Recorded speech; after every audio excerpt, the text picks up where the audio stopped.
Romanos capítulo 12, versículo de número 11. No zelo, não sejais remissos, sede fervorosos de espírito, servindo ao Senhor. Mais uma vez. No zelo, não sejais remissos, sede fervorosos de espírito, servindo ao Senhor. Amém? Este versículo, ele faz parte de um recorte de Romanos capítulo 12, que fala muito sobre consagração. Nós somos chamados a nos consagrar diante de Deus. Você que é um salvo em Cristo Jesus. Nós somos chamados a consagrarmos tudo que temos, o que somos, consagrarmos a nossa vida. O texto, ele inicia o versículo dizendo que no zelo, ou seja, no cuidado, na dedicação, no capricho, no afeto, no demonstrar que algo ou alguém é muito importante. Este é o significado da palavra zelo. Naquilo que nós queremos fazer bem feito. Naquilo que nós fazemos não por fazer somente, porque nem tudo se faz com zelo. A gente faz coisas, corremos o risco de fazermos coisas repetindo o que aprendemos, repetindo o que fazemos há tempos, mas não fazemos com dedicação. Então devemos ter zelo. Não sejais remissos, quer dizer, a causa que vocês têm é uma excelente causa. Não deixem para depois. Não procrastinem aquilo que precisa ser feito. Sede fervorosos de espírito. Hajam como pessoas espirituais. Procurem o crescimento nas coisas do Senhor. Vivam cheios do Espírito. E o texto nos dirá, servindo ao Senhor. No zelo, não sejais remissos, façam o que precisa ser feito. Sede fervorosos de espírito, porque nós somos espirituais, o nosso Deus é espírito, e nós devemos servir ao Senhor. Queridos irmãos, nós que somos salvos em Jesus Cristo, nós somos chamados para servir ao Senhor. Não somente declararmos que Ele é o nosso Salvador, mas servirmos ao Senhor. Com os nossos dons, os nossos talentos, os nossos bens, o nosso tempo, o nosso corpo, tudo que somos, tudo que temos, nós devemos servir ao Senhor. E não servir somente ao Senhor dentro dessas quatro paredes. Onde nós estivermos, nós somos chamados para servir ao Senhor. Meus queridos, um grande perigo para o cristão é criar um sistema paralelo à palavra de Deus. Ou seja, um perigo que nós podemos criar em nossa vida é ter um sistema que nós criamos, que é paralelo ao que Deus ensina, ao que Deus deixou revelado em sua palavra. E este mundo que nós criamos, que são as nossas escolhas, ele é pessoal porque eu crio este mundo dita as regras, ele desconstrói o ensino bíblico, corrói os valores cristãos e com isto o coração fica petrificado. Numa vida assim, Deus não é o alvo, Ele não é o encanto. Os mandamentos de Deus, as suas ordens, são vistos como peso. os conselhos de Deus e suas ordens são desprezados, a pessoa faz o que quer fazer, e por mais que seja ensinada, ela não deseja mudança, porque ela construiu um mundo paralelo àquilo que Deus deixou revelado na palavra.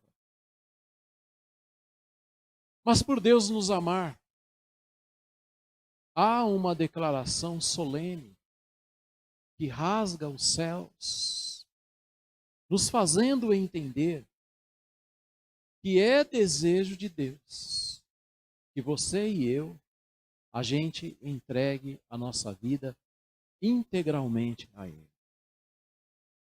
Não uma vida fragmentada, como se nós escolhêssemos áreas da vida para Ele comandar, mas que a gente olhe para o nosso Deus, aquele que nós recebemos no dia da nossa conversão, e que a gente diga: Senhor, a minha vida é sua. O meu coração é seu. Lá em Provérbio 23, 26, nos diz assim: dá-me, filho meu, o teu coração, e os teus olhos observem os meus caminhos. Então, significa que Deus, Ele olha para o filho e Ele pede: olha, dá-me o teu coração. O coração é a própria vida, é a alma, é a essência, é o eu. Dar o coração, dar a vida a Deus, significa nos entregar. Entregar o nosso ser, entregar o nosso íntimo, entregar a nossa alma, a nossa confiança, a nossa essência. E Deus ensina que a sua vida deve ser para o servir. Ou seja, servir a Ele. A sua vida, a minha vida, deve ser consagrada a Ele. Aí eu tenho uma pergunta pessoal. Como você se comporta diante desta verdade? De que Deus deseja o seu coração. Não de maneira fragmentada, mas toda a sua vida. Como você se comporta quando você entende que Deus deseja a sua consagração diariamente? E que lugar Jesus ocupa em sua vida? É uma pergunta pessoal. Quem é você? Quando a gente pensa que declaramos Jesus o nosso Senhor e que somos filhos de Deus. Como você tem agido? O que você tem feito de todas as promessas bíblicas em sua vida? O que você tem feito de todos os cânticos que você tem entoado? De todos os ensinos que você tem ouvido? As pregações, o professor de escola bíblica dominical, dos seus estudos, quando você lê a Bíblia. Que lugar, meu querido irmão, minha querida irmã, Jesus ocupa em sua vida? Não é o que dizem sobre ti. Não é o que você se acostumou a pensar sobre si. O que você precisa refletir é a seguinte questão: você tem se esforçado em consagrar a sua vida ao Senhor? Tem decidido o buscar e não somente dizer que Ele é o seu Salvador, mas viver se esforçando para fazer a vontade dEle? Lá em Mateus capítulo 6, do versículo 19 ao 21, conhecemos um texto E esse texto muitas vezes é lembrado em mensagens. E ele diz assim, que Jesus, num determinado momento, ele ensinou que não devemos acumular tesouros na terra. Por que não devemos deixar acumular tesouros na terra? É que a traça e a ferrugem corroem. Então, não somente existe esse problema, mas os ladrões escavam e roubam. Mas que devemos juntar tesouros no céu, onde traça e ferrugem não corroem, e onde ladrões não podem escavar e roubar. Então, nesta passagem, Mateus capítulo 6, de 19 a 21, Cristo quer dizer assim, olha, escolha muito bem o seu tesouro. Escolha muito bem aquilo que será o seu alvo. Aquilo que chamará a sua atenção. Pois o que você escolher, certamente a sua vida seguirá. Porque é a sua escolha. O que for precioso para você, ditará os seus passos. É um alerta. Porque todos nós podemos, em algum momento, olhar para esta vida terrena e pensarmos que ela se reduz ao que nós vemos. Então, se alguém perguntasse assim para essa pessoa que tem esta visão de fatos, que é vida para você? Vida é estudar. Vida é eu fazer a minha faculdade, a minha pós, a minha segunda pós, o meu mestrado, o meu doutorado. Isso é vida, porque aí eu vou ganhar muito dinheiro. Então há um reducionismo total se nós pensarmos na vontade de Deus para a vida da pessoa e o motivo pelo qual ela foi criada. Porque ela foi criada para adorar o Senhor. E muitas vezes se tenta preencher aquele vazio, aquela lacuna, que é a falta do conhecimento de Deus, com as conquistas. E até se conquista. Mas um dia, esta vida partirá e não levará nada para a eternidade. Então o Senhor diz, olhe, pense bem onde está o seu olhar. Porque você pode trabalhar e deve trabalhar, na verdade, você deve estudar, você deve fazer todas essas coisas. Mas o primeiro lugar é o Senhor. Ele é o Deus que te criou. E o projeto em sua vida principal é que você consagre a sua vida a Ele. E para consagrar a vida a Ele, precisa o conhecer. Se o que você mais valoriza no dia a dia tem a ver somente com esta vida terrena, então a sua força, pensamento, objetivo, energia serão canalizados em coisas terrenas. É assim. Porque a gente só pensa naquilo que é efêmero, ou seja, passageiro. E esquecemos de olhar para aquilo que é espiritual. Entenda que a sua vida é proporcional ao que você pensa e ao que você valoriza. Então, se você pensa nos assuntos espirituais, você valorizará aquilo que é espiritual. Você desejará andar com Deus. Você terá desejo pelas coisas do Senhor. Não somente na igreja local, mas lá fora também. Porque você tem uma visão em que você sabe que, em primeiro lugar, é Deus. Sua vida, meu querido irmão, minha querida irmã, tem um dono. Ou quem sabe, donos. Você precisa concluir quem é. Ou quem são. E, se necessário, redefinir. E ressignificar as prioridades da sua vida. Existe uma gritante diferença entre uma vida sujeita a ouvir a voz de Deus ou uma vida surda e rebelde. Numa vida rebelde, não há espaço para Deus trabalhar, porque é rebelde. Se levanta contra a vontade do Senhor. Não é ensinável.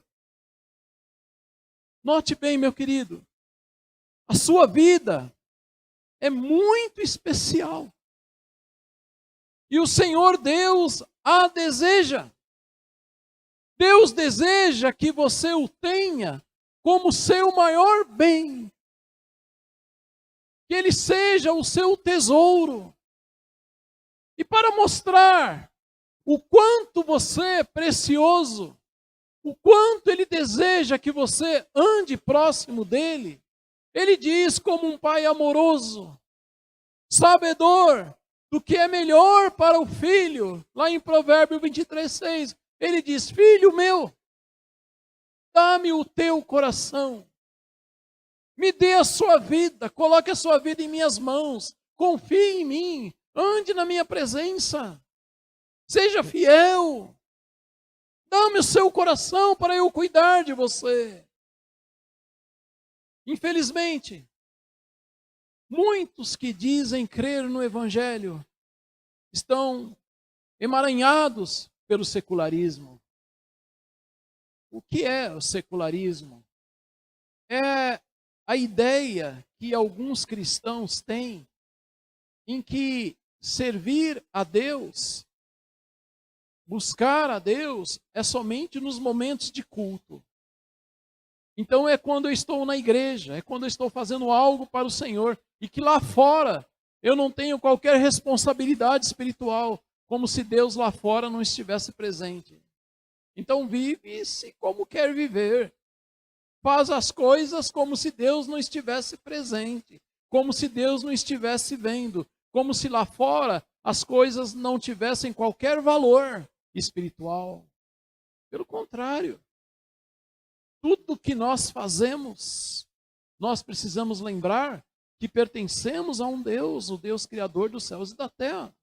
Seja no trabalho, seja nos nossos estudos, na nossa interação, nós sempre devemos lembrar que nós temos um dono, que nós somos servos, que nós somos aqueles que conheceram o Senhor e que somos filhos e que levamos o nome de Cristo para as pessoas. Alguns, infelizmente, vivem em seu dia a dia dissociados totalmente dos valores cristãos eternos. Não pensam nos valores, usam uma venda espiritual e conceituam no coração que vida cristã é restrita aos dias de culto.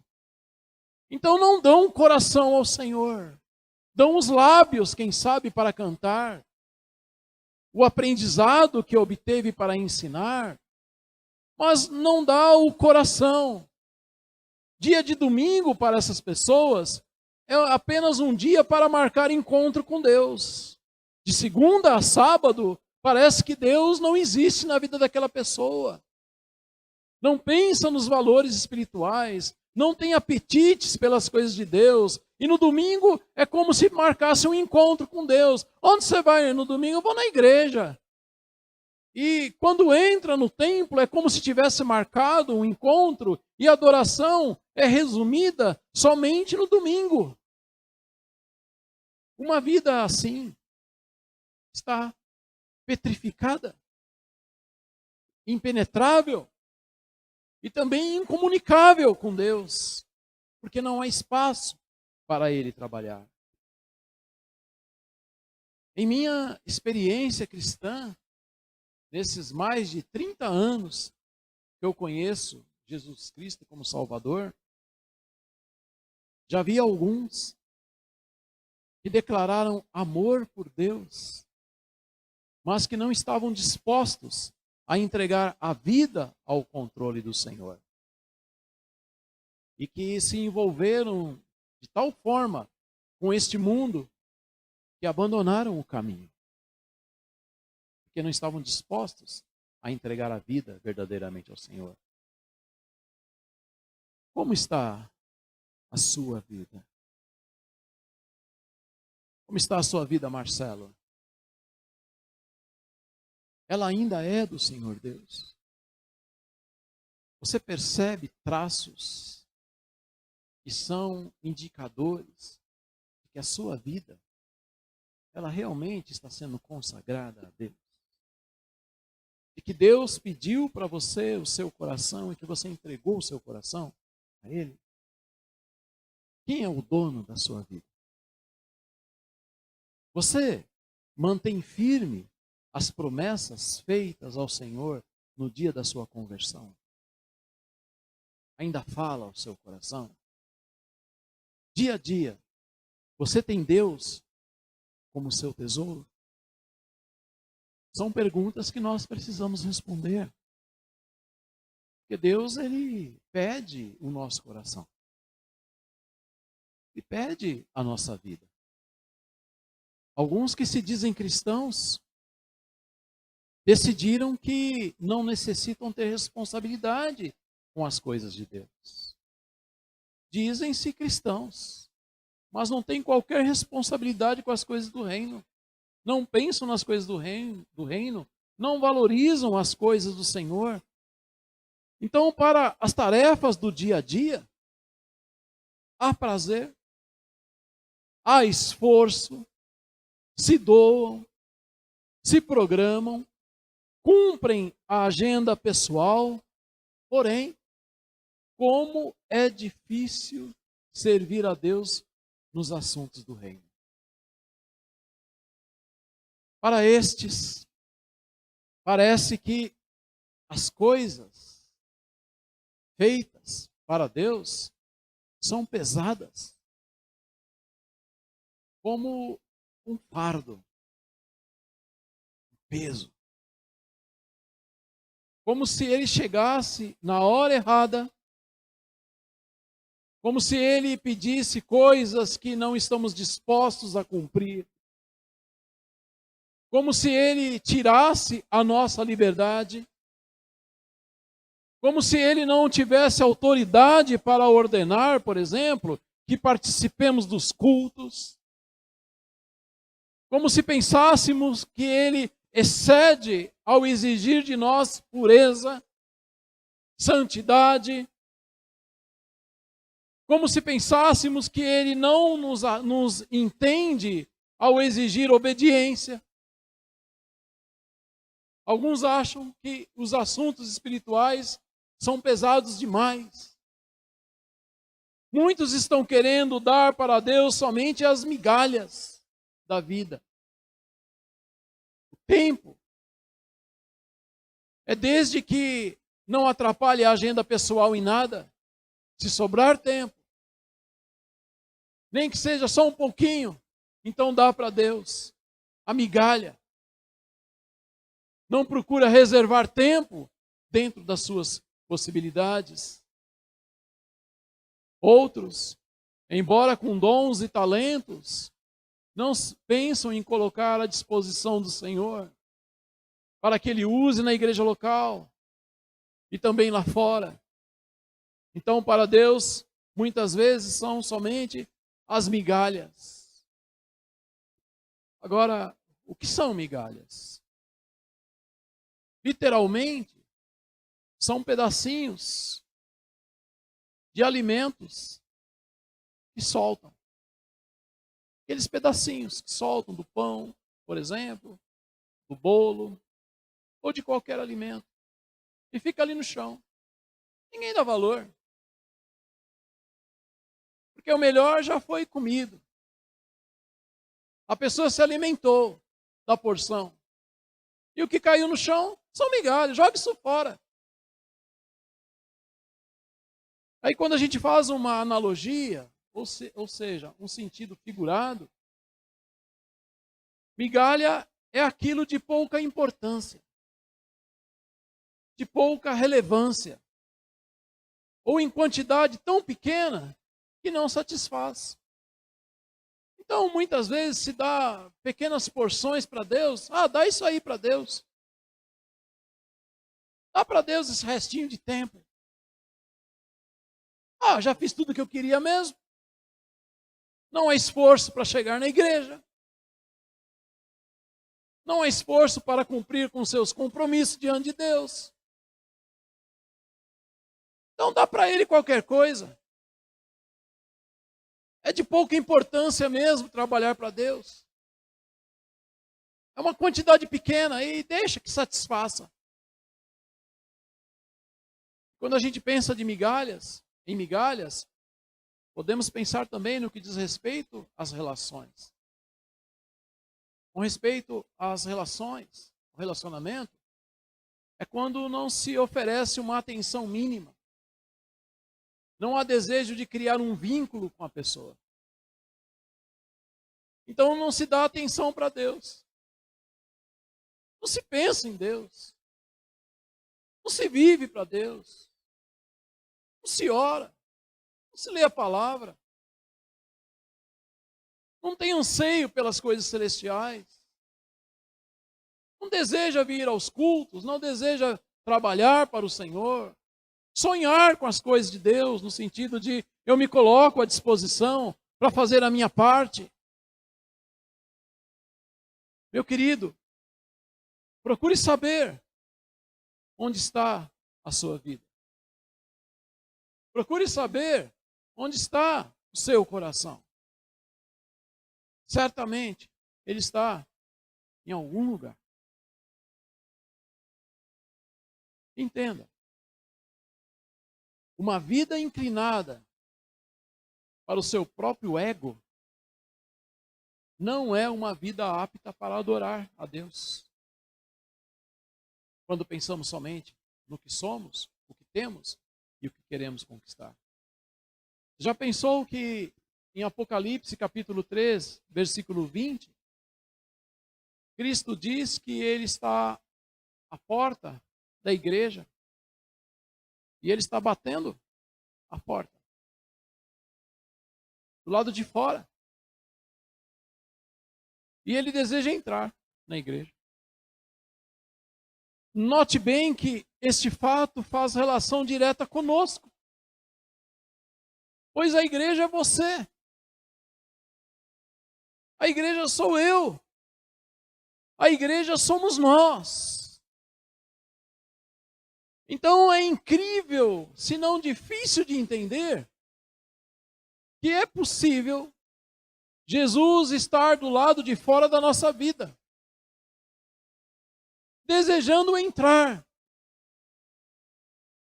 Porque a igreja de Laodiceia, onde Jesus estava do lado de fora, eles estavam reunidos. Eles estavam fazendo tudo que as igrejas fazem. Se reunindo. Mas Jesus estava do lado de fora. Porque eles colocaram Jesus para fora. Não tinham desejo pelas coisas espirituais. Não clamavam mais de acordo com a palavra de Deus. Cada um vivia a sua vida, pensando no que era terreno. E o contexto ali, em Apocalipse 3, vai dizer que era um povo que amava o dinheiro, por exemplo. A ostentação. E diziam, somos ricos. Mas aos olhos de Jesus, eles eram pobres. Eram famintos, cegos, nus espiritualmente. Mas diziam, temos tudo. E Jesus disse, vocês, parafraseando, vocês são como mendigos. Que cena triste. Uma igreja dizer, somos de Jesus. Mas Jesus ter sido colocado do lado de fora. E devemos ter um alerta, porque a igreja é você. Deus, Jesus, ali no livro de Apocalipse 3, ele está tratando com a igreja de maneira coletiva, mas ele está tratando também individualmente. Que lugar hoje Jesus ocupa em sua vida? É algo que temos que pensar. Se não chegamos somente como ritual, Se não temos deixado as promessas que fizemos lá atrás.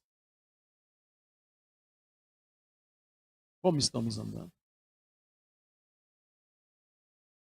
Jeremias 29:13 diz assim: buscar-me-eis. Promessa, tá? E me achareis. Quando me buscarem de todo o vosso coração. Sua vida. Promessa.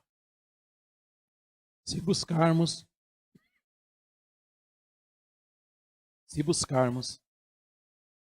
a gente acha. Por que buscar a Deus com a vida? Por quê? Quem pode me ajudar?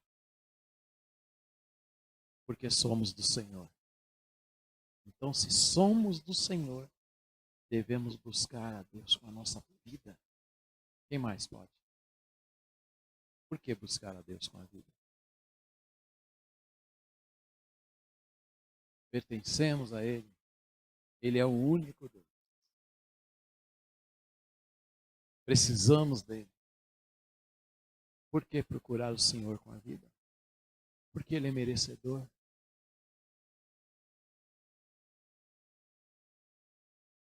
Ele é merecedor de que a nossa vida o sirva. Inclusive fora destas 4 paredes. Aqui também. E lá fora. Nós continuamos servindo. Por que buscar a Deus com a vida? Porque você é cristão. Porque você um dia entregou a sua vida a Ele. E você lhe deve obediência. Você é filho de Deus. O filho obedece ao Pai. Porque Ele é o seu Senhor. E você é servo. Porque Ele merece ser adorado. Porque Ele merece ser obedecido. Porque quando Ele fala, a gente se cala e o obedece. Porque Ele nos chamou para uma nova vida. Porque Ele nos deu esperança. Ele nos colocou num patamar que somente Ele poderia nos colocar, que é o fato de que fomos perdoados por Ele, somos seus filhos, conhecemos o Deus da glória e um dia estaremos com Ele, porque Ele nos visitou, Ele nos amou, Ele entregou o que Ele tinha de mais precioso, que foi o Filho dele para morrer na cruz. Ele merece que a gente dê a nossa vida a Ele, que a gente se entregue, que a gente o busque, que o nosso coração seja colocado nas mãos dEle, para Ele nos usar. Ele é merecedor. O que Ele nos ordena, meus queridos, é para sermos felizes nele, nos realizarmos nele, termos autoridade espiritual e também para sermos abençoados. Deus quer nos abençoar. E muitas vezes nós não somos abençoados porque vivemos uma vida totalmente descompassada com a vontade de Deus para nós. Olha, deixa eu falar uma coisa para terminarmos. A gente trabalha, a gente convive, paga contas, né? Vai no mercado, tem sonhos, aspirações. Alguns desejam namorar, outros desejam casar, outros desejam comprar casa, desejam comprar carro, desejam uma formação a mais, deseja isso, deseja aquilo. Mas sabe qual é o final de todas as coisas? Abra comigo lá, por favor, Eclesiastes 12:13. Todos acharam?